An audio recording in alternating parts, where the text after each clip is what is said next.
Good evening, everyone. I am audible and screen is visible to everyone. हाँ, screen is visible. Okay. So हमने अभी तक दो session किए. एक था physiological changes in pregnancy and कल हमने किया confirmation of pregnancy. Now we will move to the normal antenatal care and the preconceptional counseling. What do you mean by normal antenatal care and preconceptional counseling? So always take a proper history and examination. So 70% you can come to the diagnosis if you had taken a proper history. So careful history and examination as well as proper advice given to the pregnant woman is called normal antenatal care and preconceptional counseling. Advice regarding the diet, rest, what to do, what not to do, proper nutritional supplements, etc. advice to be given. Our objective is to learn this normal antenatal care. So always every doctor has to ensure a normal pregnancy with delivery of healthy mother and healthy baby. The main aim of doctor and patient is there should be the outcome of delivery of healthy mother and baby. तो what is criteria for normal pregnancy? Normal pregnancy किसे कहते हैं? तो delivery of single baby in a good condition at term. What do you mean by term? Between 38 to 42 weeks are called as term pregnancy. Less than or equal to 37 weeks are called as preterm pregnancy. So up to 22 weeks considered as abortion. Up to 22 weeks abortion. Less than or equal to 37 weeks is preterm delivery. 38 to 42 weeks are called term delivery. More than 42 weeks are called post-term deliveries. So normal किसे कहेंगे? हमको abnormal सीखने से पहले normal सब पता होना चाहिए. So delivery of single baby in a good condition at a term between 38 to 42 weeks with fetal weight 2.5 kg or more with no maternal complication.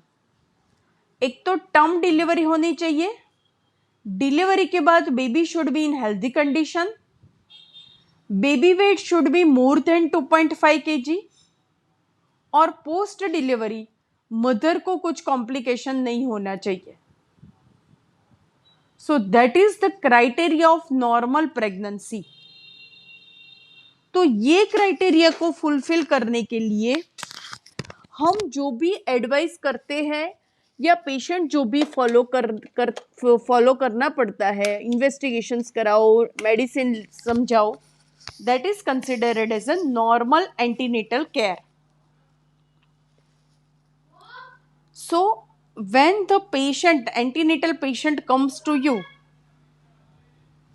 first visit, take a proper history taking. How we take history in obstetric? In obstetric, first full name like Rama Suresh Prajapati. Age, importance of age, because less than 18 years is high risk pregnancy and more than 35 is also high risk pregnancy. So write the female health, female age, address, to know any areas which have, in certain areas some diseases are common, so that's why importance of write the address, date of examination every time, history of days or months of amenorrhea. कितने months और days का amenorrhoea है? Right it down LMP and the EDD. LMP is last menstrual period and EDD is expected date of delivery.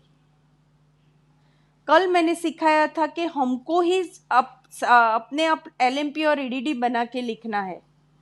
Patient को ask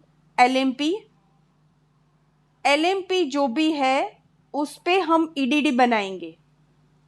Yesterday I taught you how to count the expected date of delivery. जो month है उसमें -3 करो और जो date है उसमें +7 करो. जो नए हैं उनके लिए मैं एक बार दिखा देती हूँ. Suppose LMP is 8/5/20. तो जो मंथ है उसमें -3 करो तो मंथ वुड बी February. 20 का 21 हो जाएगा और 8 + 7 करो 15. सो मंथ में -3 करो और डेट में +7 करो. सो अगर पेशेंट के LMP 8 में 2020 है तो उसकी EDD would be 15 February 2021. Clear? So ऐसे you will write down LMP and the EDD.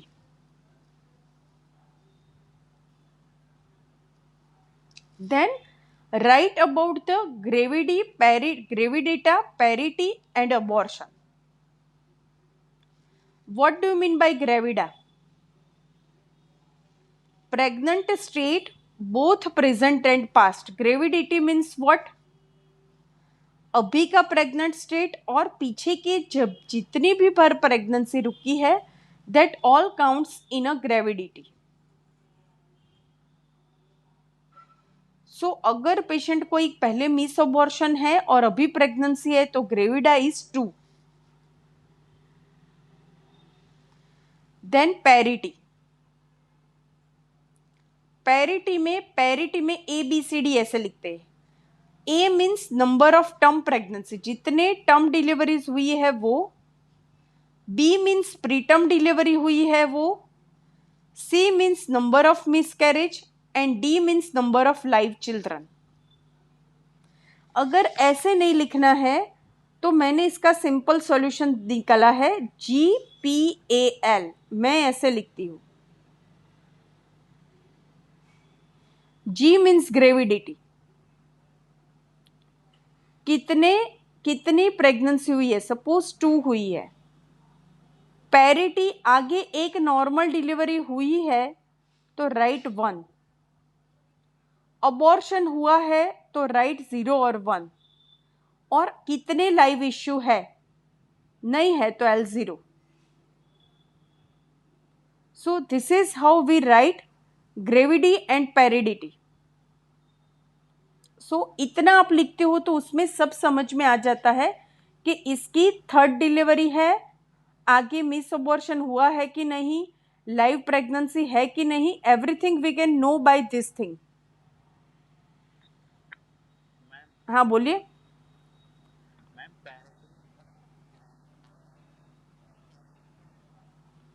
Gravida में मिसकैरेज काउंट होगा. ग्रेविडा है उसमें सब काउंट होगा. पैरिटी है उसमें only number of term pregnancy and preterm delivery count होंगे. उसमें अबॉर्शन काउंट नहीं होगा पैरिटी में. सो इसीलिए ऐसा सिंपल फॉर्म मैंने बनाया है. मैंने बोला ना, ये मैंने अपना बनाया है. Right gravida, para, abortion and live. इतना आप लिखते हो तो चलता है. सपोज मान लो कि पेशेंट को पहले एक मिस अबॉर्शन है, दूसरा एक लाइव चाइल्ड है और अभी तीसरी प्रेगनेंसी है. तो gravidity will be 3, parity will be only 1 because एक ही डिलीवरी हुई है. Abortion 1 and live 1. आया समझ में?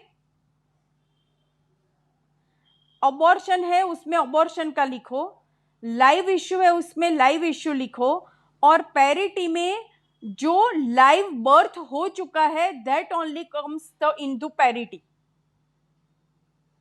इस प्रेगनेंसी काउंट नहीं होगी.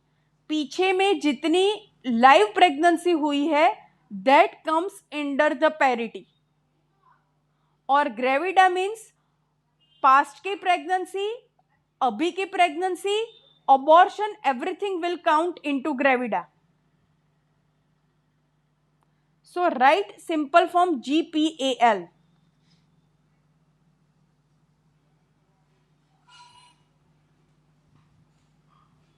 Then अगर वो प्राइमरी फर्स्ट प्रेगनेंसी है so always ask for active married life.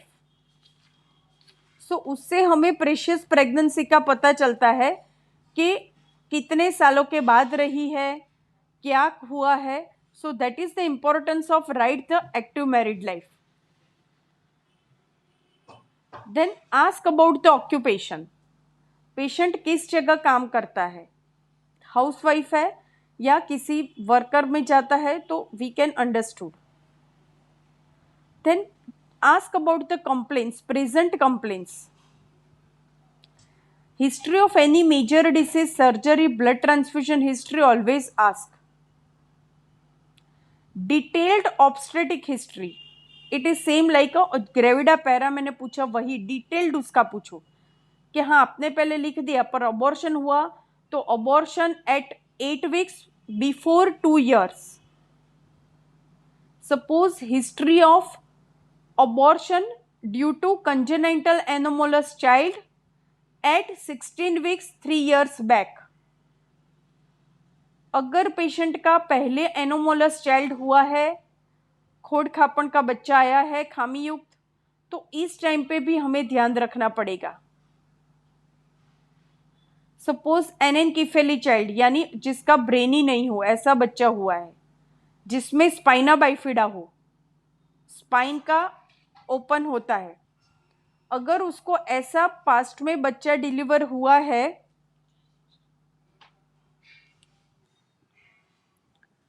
तो इस टाइम पे भी उसको रिपीट होने के चांसेस होते हैं. So that's why detailed obstetric history is important. Ask about the family history. Family में कोई प्रॉब्लम है कि नहीं, that also you have to ask.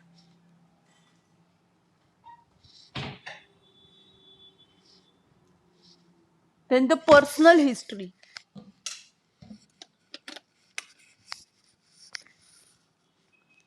History of using any contraception before pregnancy, conception. History of smoking and alcohol. History of MTP pills and history of any allergy. So it completes your history part. So this is the proforma of obstetric patient history. So अगर आप you are looking for obstetric cases, at least you should have to take this proper history in certain proforma. मेरे वहाँ पे मैंने एक proforma ही बनाया है, तो whenever my medical officer take the history it takes in such a manner कि nothing could be missed. So ये हमें पेन है वो पहली बार ही लेना पड़ेगा, और जब भी हम देखेंगे तो हमारे पास पूरा रेडी होगा कि इस पेशेंट का ये है, इस पेशेंट का ये है.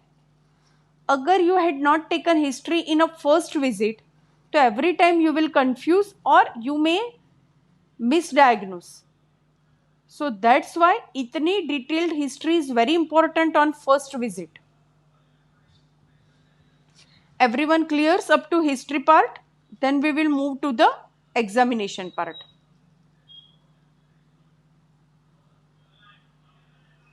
Okay,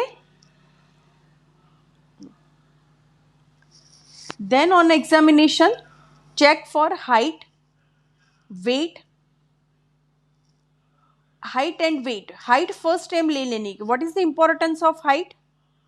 short stature less than 4.5 feet may have a contracted pelvis. So that's why that patient may need cesarean section. So उसके लिए हम approximate height एवरी क्लिनिक में मेजर नहीं करते हैं, बट अगर शॉर्ट स्ट्रेचर है तो mention on the file that it's a short stature patient. Weight is also important because certain diseases are common in obese patient. So that's why important to write down the weight. Check for general examination pallor. For pallor, anemia is most common. So look out on the lower part of the sclera, nail and tongue. Look for jaundice, edema of the leg, temperature, pulse, blood pressure, respiratory examination and cardiovascular examination. So this is the basic general examination we do first.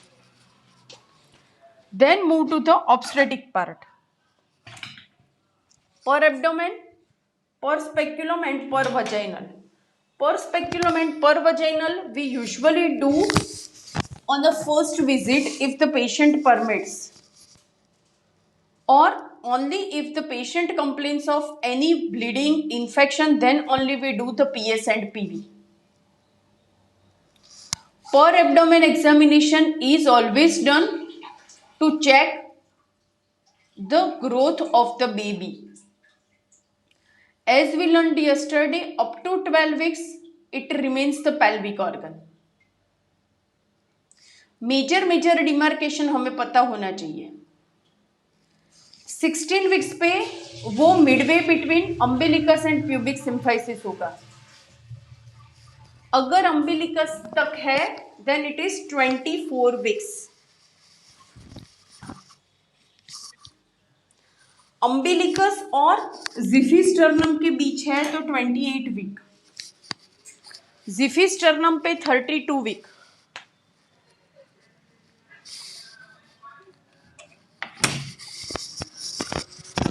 36 weeks तक वो ऊपर रहेगा, फिर वो gradually down करेगा because pelvis enter into the head. So these are the basic demarcation. At least you wish by just putting hand we can say this is this weeks of pregnancy. So this completes our examination part. Now routine, which investigation would you like to advise? So इतना examine करने के बाद first visit में इतने basic investigation we will do in first. Actually इतना minimum है. This are the minimum investigation should be carried out in each antenatal patient. CBC, complete blood count, blood group, check for RBS and HB1AC SOS. HB1AC is 3 months average blood sugar level बताता है. तो जिसमें OBCs है, जिसमें doubt है, then उसमें you can go for HB1AC. Otherwise RBS is okay. VDRL, HbSAg, HIV, thyroid, HB electrophoresis and urine routine micro. So these are very basic investigation that should be carried out in a first visit of antenatal patient as early as possible. Then comes the special investigation. ये investigation है that we are not carried out in each and every patient. Ideally, if the patient is affordable, it should be carried out in each and every patient, because sometimes we have to look for the economy of the patient. So we restrict to the certain patient, but ideally it should be carried out to each and every. First is double marker test. It detects free beta HCG and the PAP, that is the pregnancy associated plasma protein. Double marker ideally मैंने बोला कि सब में कराना चाहिए, but special is indicated when the age is more than 35 years, if there is a family history of birth defect, child delivery or previous childbirth defect. Simply you have to send one ultrasound report of 11 weeks and then blood, so they would correlate the size of baby and the blood status. 11 to 14 weeks of pregnancy. Ideally, double marker is done between 11 to 14 weeks. उससे क्या पता चलेगा? Double marker will detect the trisomy. So आपको अगर वो report आएगा तो कैसे आएगा, वो लिखेंगे कि this patient is high risk for trisomy, that is the Down syndrome, Patau और द एडवर्ड सिंड्रोम, और नहीं होगा तो they will return as a low risk. तो उसमें हमें कुछ नहीं करना है। लो रिस्क यानी कि इससे 100% नहीं पता चलता है, बट अगर हाई रिस्क है तो ये डिसीज होने के चांसेस बहुत ज़्यादा है इसमें। सो अगर ये पॉजिटिव आता है तो then we have to send the patient to the fetal medicine expert, फिर वो सीवीएस एंड एमनियोसेंटेसिस करेगा। अगर लो रिस्क है तो हमें कुछ नहीं करना है। लो रिस्क में वो लोग लिखेगा कि आउट ऑफ 250 में से एक पेशेंट को ऐसा हो सकता है। तो लो रिस्क में कुछ नहीं करना है, हाई रिस्क में we have to send further to the fetal medicine expert. So double marker test done between 11 to 14 weeks to rule out certain trisomy genetic abnormalities। फिर दूसरा हम फर्स्ट ट्राइमेस्टर में क्या चेक करेंगे, यूएसजी इन फर्स्ट ट्राइमेस्टर। कल हमने सीखा कि 5 weeks पे जेस्टेशनल एज आएगा, सॉरी जेस्टेशनल सेक दिखेगा, 6 weeks पे फिटल हार्ट आएगा, और we can wait for up to 8 weeks for cardiac activity. तो ideally first USG should be done as soon as possible at 6 to 7 weeks to detect cardiac activity. Again at 11 weeks, it is done for the anti-scan. What is anti-scan? Neural thickness, knuckle fold thickness. C. 11 weeks पे हम लोग नकल fold thickness कराते हैं, तो वो लोग nasal bone present है कि नहीं एंड नकल फोल्ड थिकनेस देखेंगे to rule out Down syndrome. So knuckle thickness is, what is knuckle thickness? Sonographic appearance of collection of the fluid under the skin behind the fetal neck. This is called knuckle thickness. तो ये measurement 11 weeks पे होना चाहिए।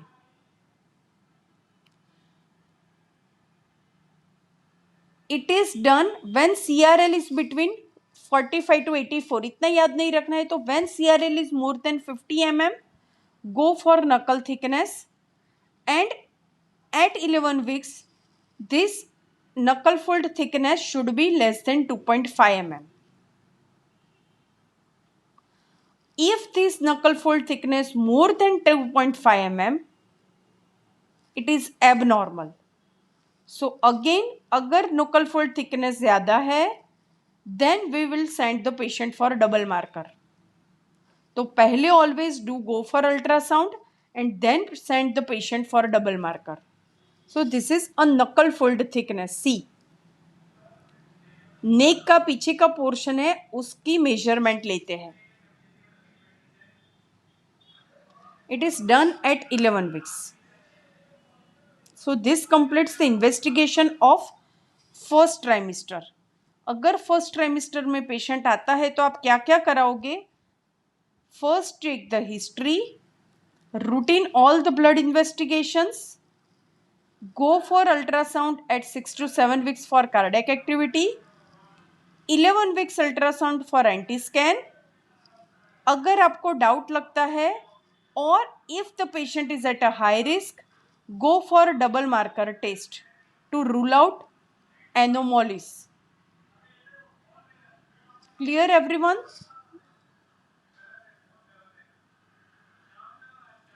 Clear everyone? किसी को doubt है इसमें? हाँ बोलिए।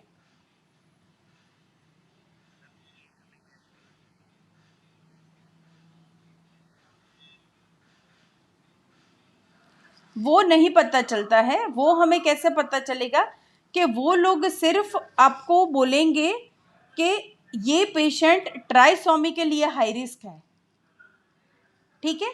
अगर वो पेशेंट ट्राइसोमी के लिए हाई रिस्क है तो उसको फिटल मेडिसिन एक्सपर्ट के पास भेजना पड़ता है. They will carry out amniocentesis, means जो एमनियोटिक फ्लूइड होता है उसमें से फ्लूइड निकालेंगे और फिर उसको क्रोमोसोमल स्टडी के लिए भेजेंगे. वो क्रोमोसोमल स्टडी करेगा तो जेनेटिक सेंटर वाला हमें बोलेगा कि इसमें इस क्रोमोसोम पे प्रॉब्लम है, इसमें 21 का प्रॉब्लम है, so that's why it having the Down syndrome.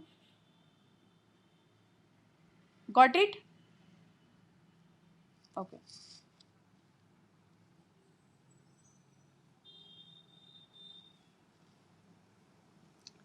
Then second trimester. Second trimester starts from 13 weeks, 13 to 28 weeks. So blood investigations, if not done in first trimester, get carried out.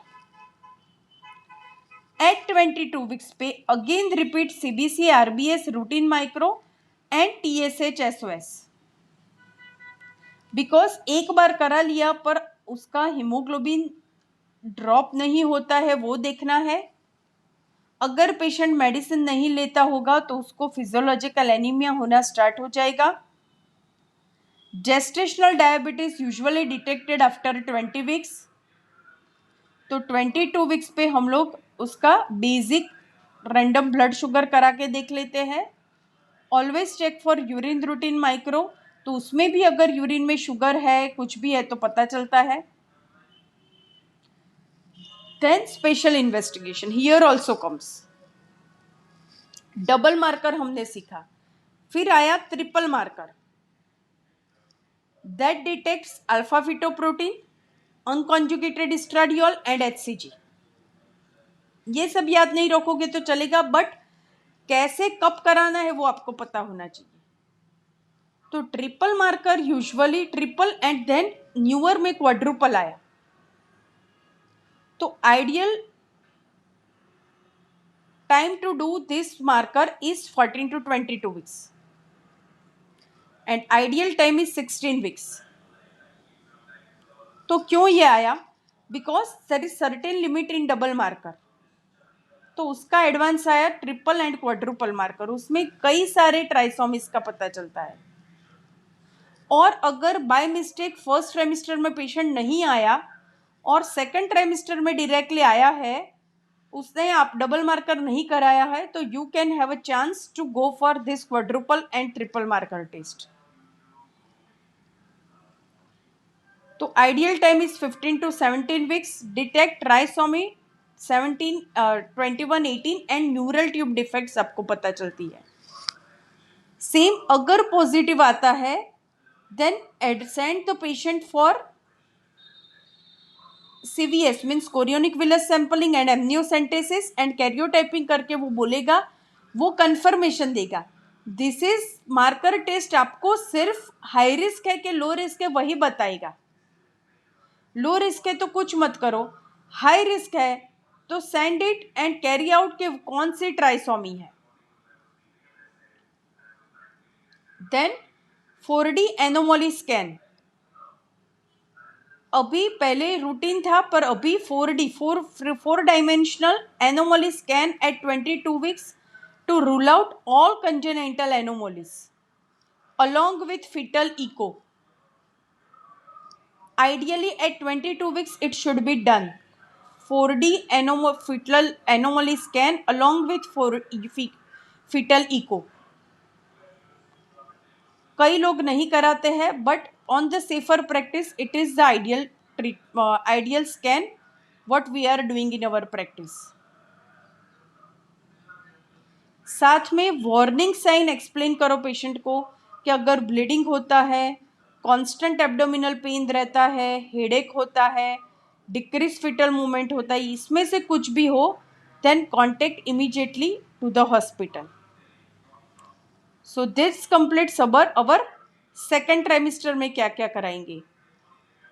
Quadruple marker and 4D anomaly scan plus 22 weeks पे repeat blood, CBC, RBS, urine RM and TSH. अगर thyroid का complain लगता है तो thyroid. Clear? हाँ बोलिए।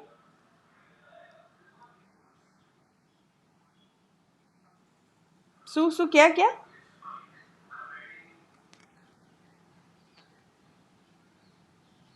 नहीं नहीं, क्या क्या आप बोल रहे हो, नहीं पता चलता है रे मुझे।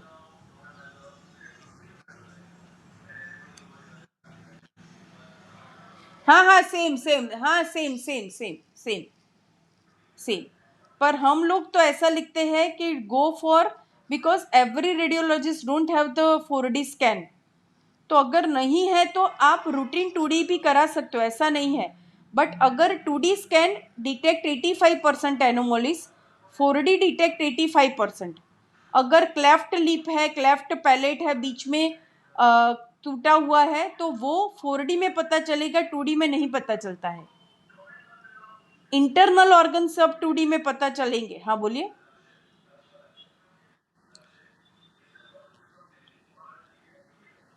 हम्म। आइडियली देखिए कि हम लोग, मैंने बोला कि सीधा हम 22 वीक पे नहीं कराते हैं, हम अगेन 11 वीक्स पे एक अल्ट्रासाउंड कराते हैं। तो मेजर जो एनोमोली है, लाइक एनएनकीफेली यानी ब्रेन का डेवलपमेंट नहीं होना, तो वो 11 वीक्स पे हमें पता चल जाता है।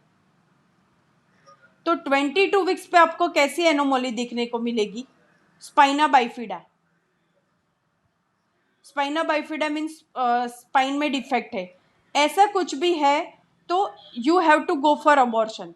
सो आइडियली, बिकॉज 22 वीक पे क्यों कराते हैं कि 22 वीक्स पे फिटस का पूरा हार्ट और एवरीथिंग प्रॉपरली डेवलप हो जाता है।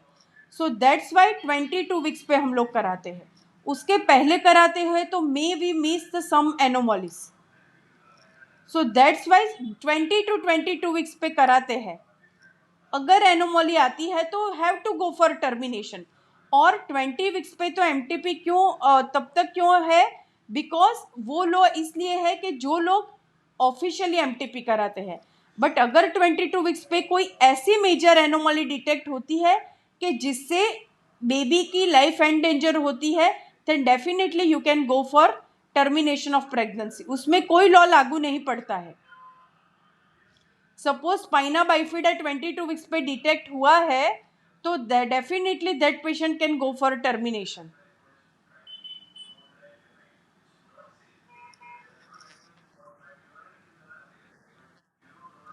लेट कब भी, अगर ऐसी कोई कंडीशन है कि जो सोनोग्राफी में प्रूफ होता है कि इससे पेशेंट की जो लाइफ है वो मिजरेबल होगी, तो कभी भी आप टर्मिनेशन करा सकते हो। नॉर्मल बेबी का नहीं कर सकते हो आप। बट अगर आपको पता है, उसमें लिखा, मैंने बोला ना कि स्पाइना बाइफिडा है, तो definitely you can go for termination at any as. But अगर क्लेफ्ट पैलेट डिटेक्ट हुआ तो उसमें आप टर्मिनेशन नहीं करा सकते हो, बिकॉज क्लेफ्ट पैलेट तो दैट इज रिपेरेबल सर्जरी, तो वो that is not indication for termination. जो जिसमें रिपेरेबल नहीं है, ऐसे में टर्मिनेशन की परमिशन आपको मिल सकती है। बाकी ओनली सिमिलर में क्लब फ्लूट है, सपोज मान लो एक फिंगर नहीं है, तो in such a case you can't go for termination. Clear? Okay, so अभी तक यहाँ पे तक रखते हैं। टुमारो थर्ड ट्राइमेस्टर का सब स्टार्ट करेंगे। क्लियर? हाँ बोलिए।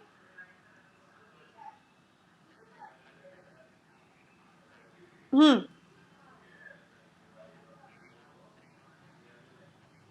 हम्म। हाँ देखिए, वो अभी पीछे एंटीनेटल केयर में आएगा ही तब, पर अभी मैं बोल देती हूँ।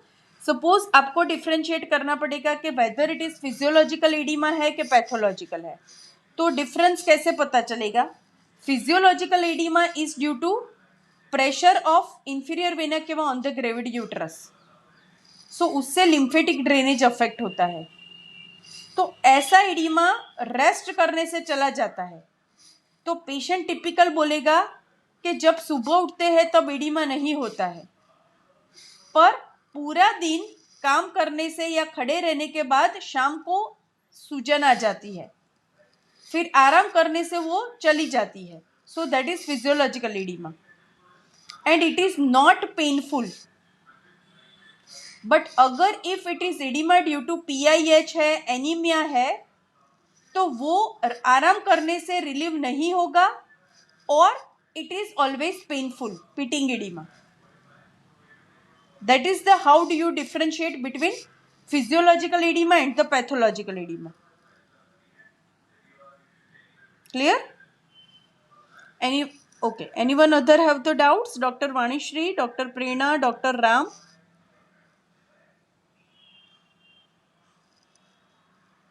Okay, so tomorrow 4:30 will be okay to everyone?